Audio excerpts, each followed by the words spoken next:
Mito podcast. I'm Ashley. And I'm Megan.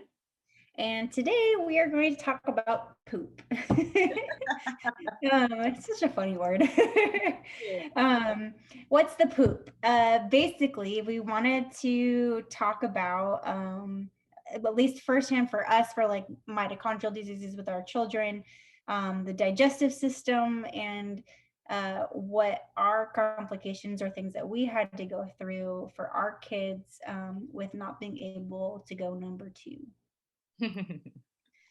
Um, so I don't know about you, Megan, but for Angie, even before we knew she had Mito, it was very present or prevalent that she was having pooping issues.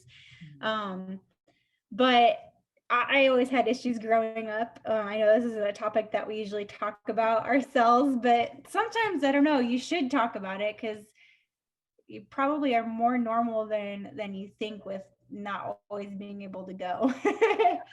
And a huge sign of healthy or sometimes issues going on with your body. So it's very important. Yeah, exactly. So for Angie, she had already, it was hard because she was always breastfed. So her poop was always different. But then we got to a point where she couldn't poop at all. She would go like 7 days without pooping. So when we talked to our pediatrician, he gave or we went and just got suppositories. They were I can't even remember what they were. It was just like almost like Vaseline in a capsule. Mm-hmm. Yeah, Dopalax. I don't know. That's not what ours was called. I can't remember. Ours was over the counter. You can get it at like Walmart or Target. It was in the baby section. But it's a tiny like little pearl. And you swoop it up in there and get some action in the next 24 to 48 hours. Oh, wow. Yeah. Yeah.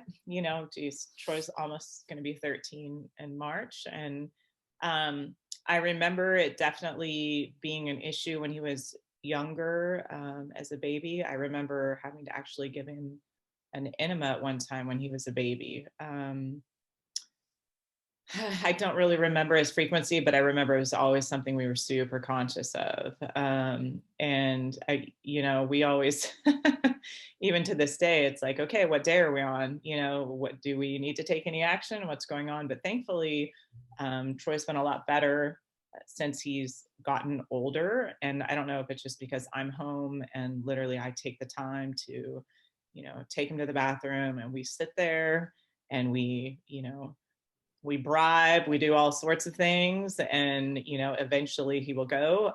But yeah, it definitely, there was a good period of time where we were doing suppositories like you just said, when he wouldn't go to the bathroom within a few days, and their little stomachs, which is I think kind of common with mitochondrial diseases, they get very distended, because one, they don't have that muscle tone in their stomachs, but two, a lot of times constipation is a huge issue with mitochondrial disease. And just, I mean, when you think about the digestive system, literally your colon, your large intestine, small intestine, all of that is completely made up of muscle tissue. There's like 2 layers of muscle tissue that literally allow it to move. And what is one of the things about mitochondrial disease is your muscles are completely affected.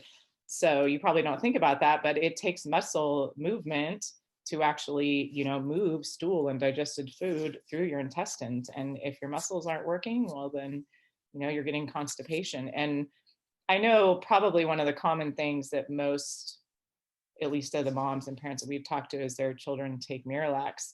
And it's like an osmotic laxative is what it is. And it basically brings water back into the intestine so that it kind of softens the stools. And it's pretty safe. I know I've read some things about it, that there are some side effects, but Troy's been on it since he was probably, I don't know what the earliest stage he started, but he's been on it for years and we've never really seen any side effects. But when we don't take it, there's definitely slow motion going on.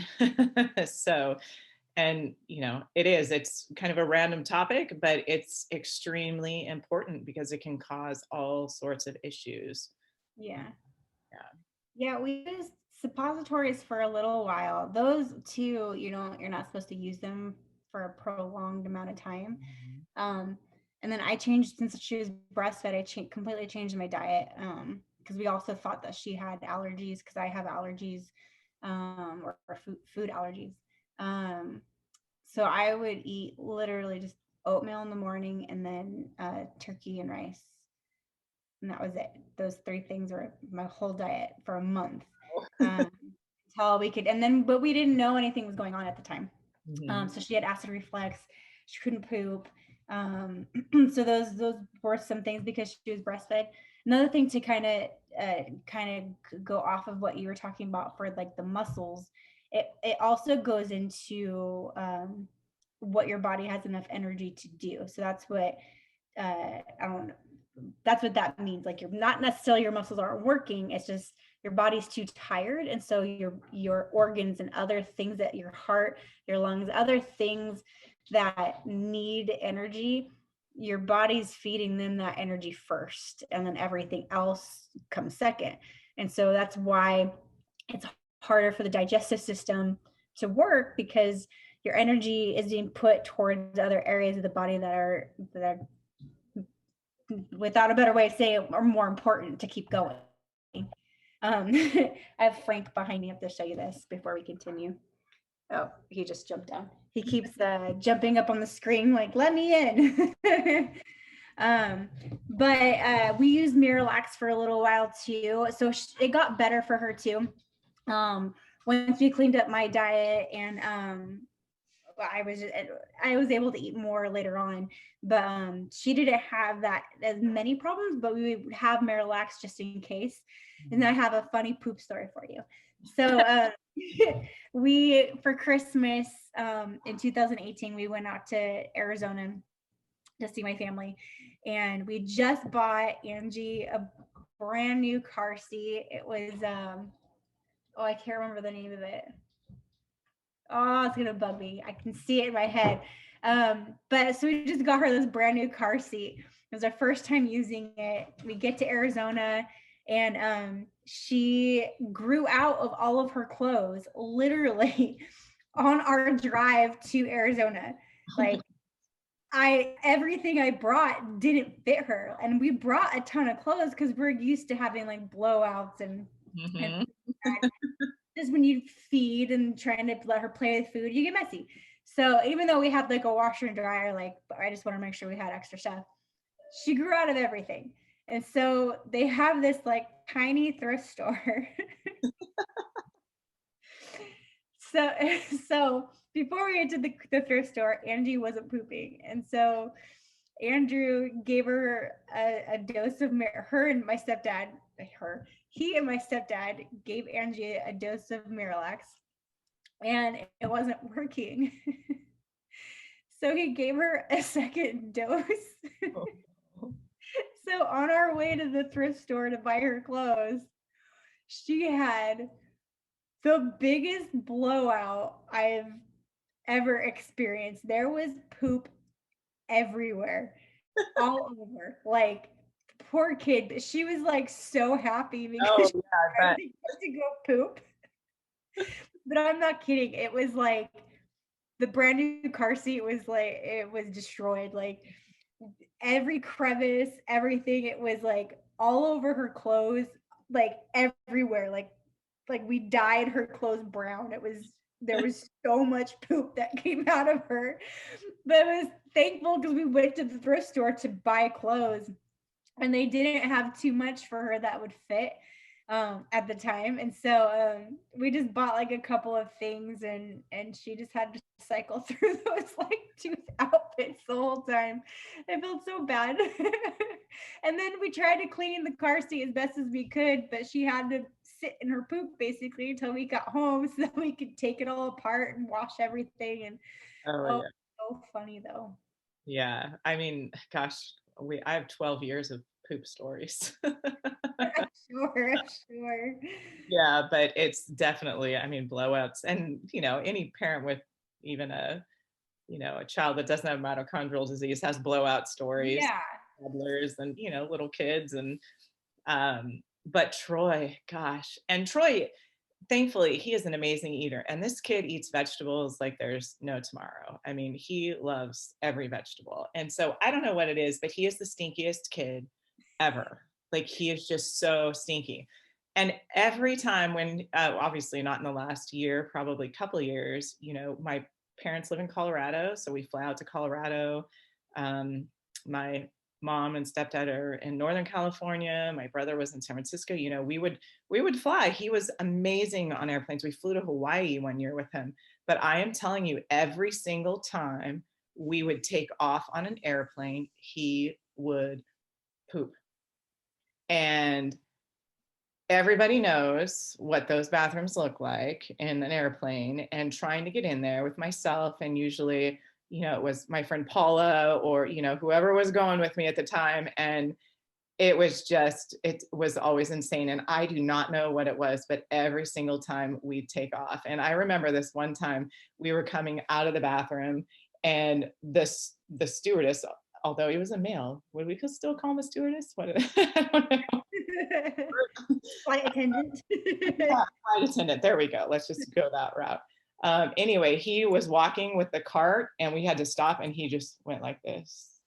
And I was looking at him going, please just don't even say anything to me, because you don't want to have a mom just have full on breakdown. It was just like, what, we are doing our best, and we just had to clean up a kid in your little tiny bathroom. We did the best that we could, and everybody will survive. I promise you will survive, because I've been to 100 of these blowouts. That's so rude. Yeah. But I don't even know what it was with. I don't know if it's just the increase in elevation and pressure and depressure, whatever it was. But I mean, Paul and I could tell you some hilarious stories, but oh my gosh, definitely. But we're being a parent that is worried about constipation and that kind of stuff, we are thankful when he poops on an airplane, in the car, massive blowouts, whatever. It means he's healthy, his system's working, and we're not going to have to give him a suppository, so that's always a good thing. Yeah. Oh, I can't believe you had that experience. I'm sorry. That sucks. Oh yeah. Well, the one time when we went to Hawaii, which it was my mom, myself, Paula, and her mom, so it was all women, and we took up like one of the main aisles in the center. And we were able to literally, he was only 2, so we were able to change his diaper and take care of everything without even having to like get up and move. And so that was the easiest one. But otherwise, we learned to completely take seat covers and all sorts of stuff. We were professional flyers.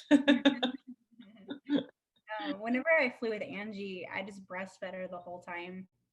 I cleaned everything before I sat down, wrap her in a blanket so that nothing could touch anything. Yeah. And I would breastfeed her and just wrap her, like put a cover over her so that nobody could like even breathe on her. Mm-hmm.